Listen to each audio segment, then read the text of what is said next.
Hello and welcome to another episode from the CG Dudes. Today I want to talk about my gaming room. I know it's gonna sound like I'm trying to show off, but that's really not the case. My gaming room is in the basement, and that's probably the place that my girlfriend hates the most. I spend a lot of time around here, so while I've been playing games, I'm always thinking about how could I make it look cool?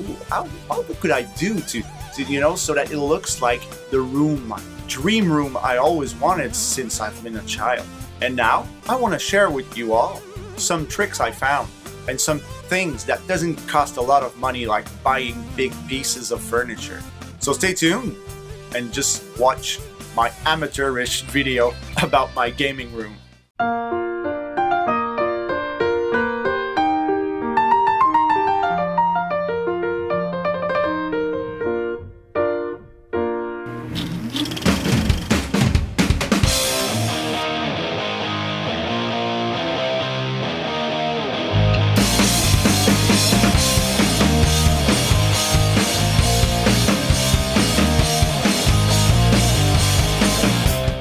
So first things first, you're gonna need a lot of shelf space. Look at these shelves, I can fit as much as 8 consoles in there, all side by side.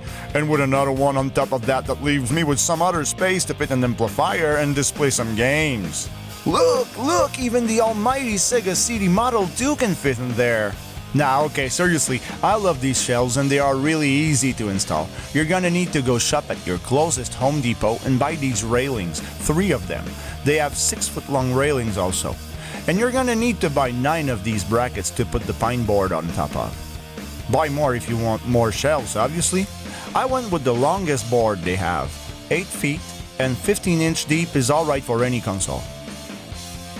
Pine wood can give a nice natural look to your gaming room, but it is a little pricier than what I actually decided to go with. This is called laminated whitewood. It is actually a kind of wood called poplar, but to me it looks pretty much the same as pine wood, and it is way cheaper. Let me illustrate how easy it is done. First, measure the distance between 2 walls. Me, 11 feet. Next, find the middle. Me, it's brain. Next, install first railing. Then, install railing 3 feet away on left side. Then, other side. Do not forget to screw the railings because they will always fall. Install brackets on railings. Put wood on top.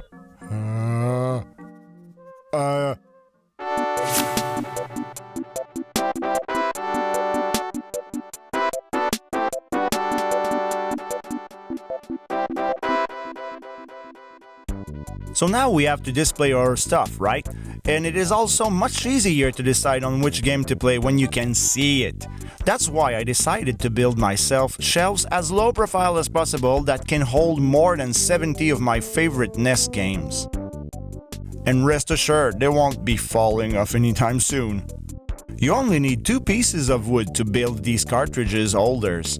The hardest part in building these shelves is the distance between each row.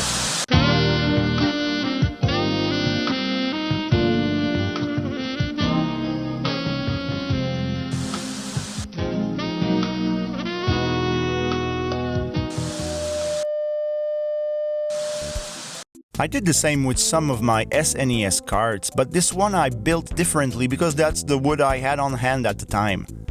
I built this on my door because why not? Who says we cannot punch holes in doors?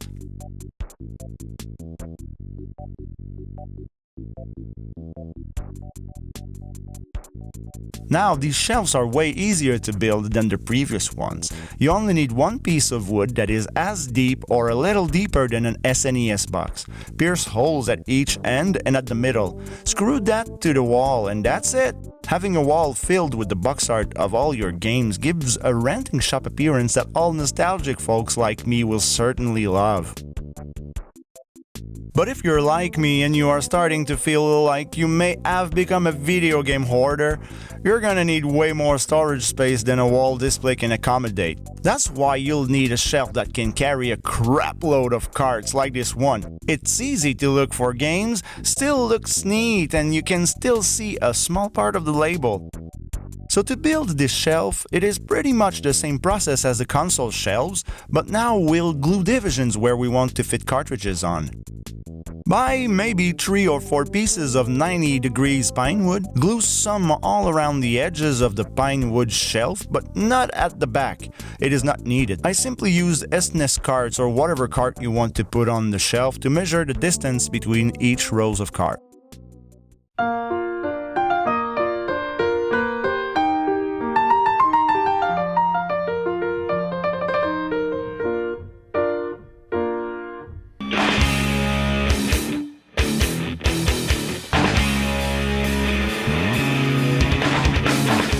Cables can become a real pain in the ass when you want to build a nice setup, especially if you want to have all of your consoles connected and ready to play.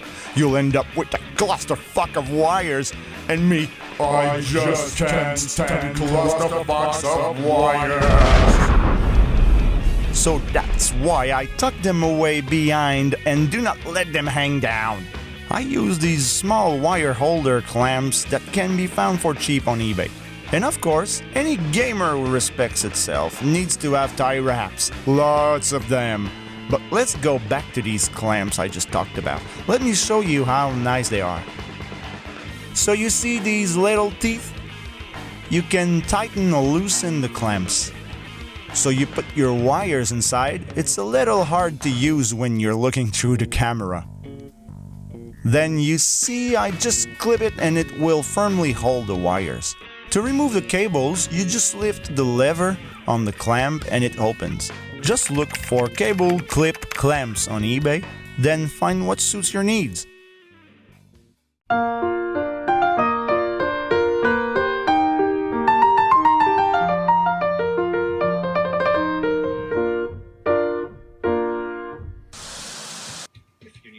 Strength upgrade to get to this point, we arrive to a place called Phillips Castle.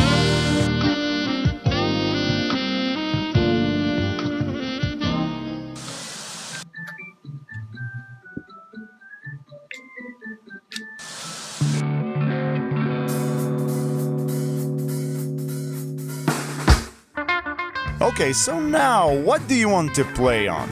Me personally, nothing beats playing on a projector. You get the biggest screen possible without breaking the bank. And you don't need to buy home teeth or quality stuff for it to look good. You can clearly see here that my wall is nowhere near perfect. You can see the plaster line clearly and there is some nail holes here and there, but that I cannot see while I'm playing. I painted 3 coats of Sherwin-Williams extra white satin paint on a wall that I previously made a 96 inches diagonal 4x3 rectangle on my wall. For that, I only needed a quart, $25. That's not too bad, and I already had a roller. For the screen to look more like an actual screen, not just a white rectangle in the middle of the wall, I bought a roll of black velvet or black felt.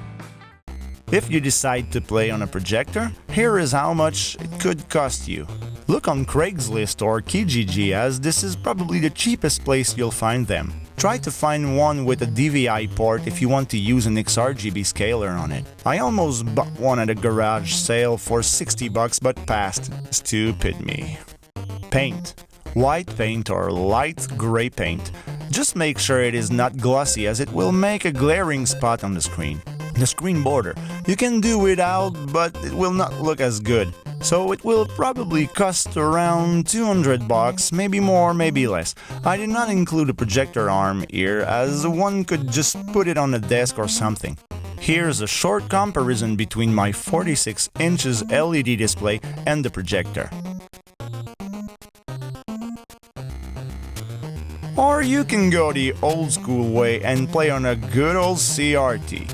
Old TVs like that are really worth nothing these days. Hell, I only paid $10 for this 36 inches Sony TV. This is Mega Man X2 in S-Video here. For an old school fright, pick up Uninvited for the NES with its completely nonsensical puzzles.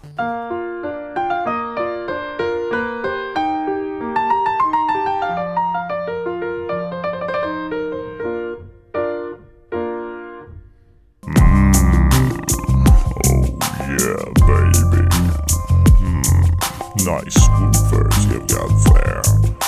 Can I play with them?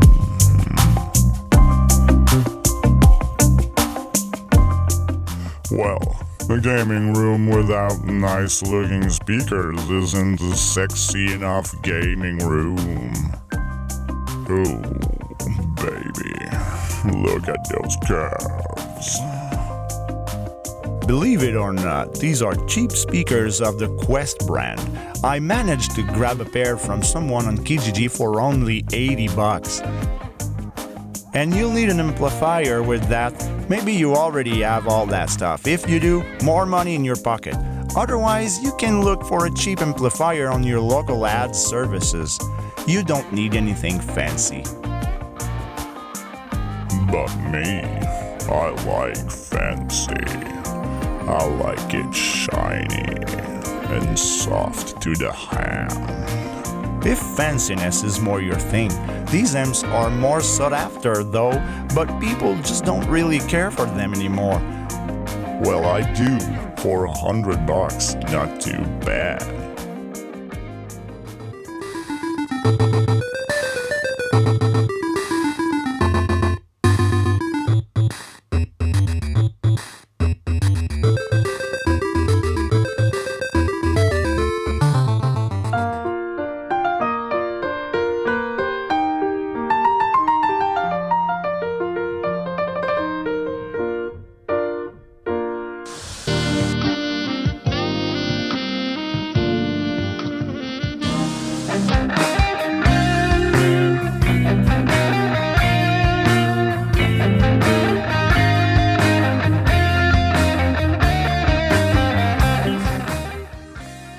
Now, posters are more my thing, as you can see.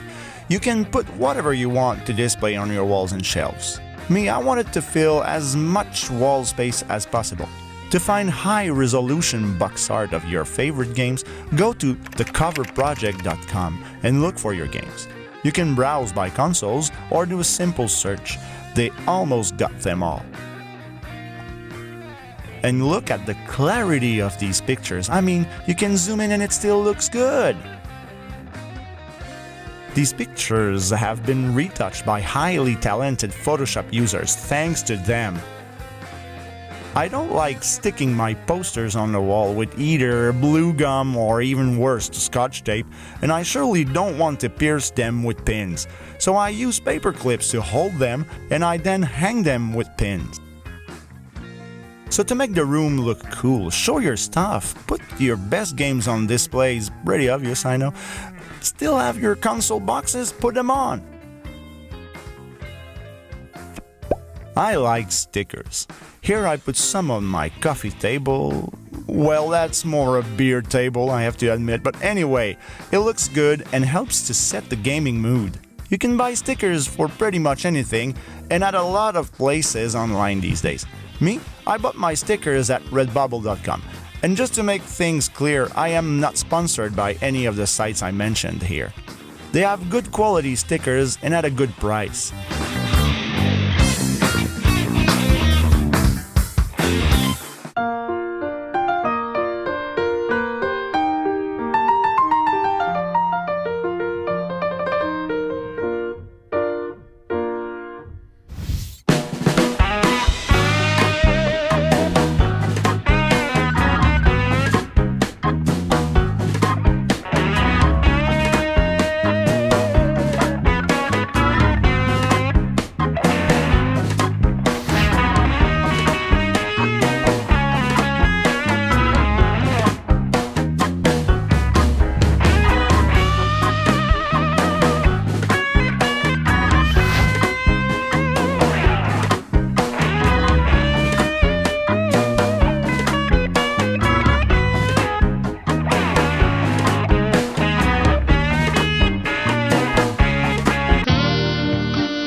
Thanks for watching.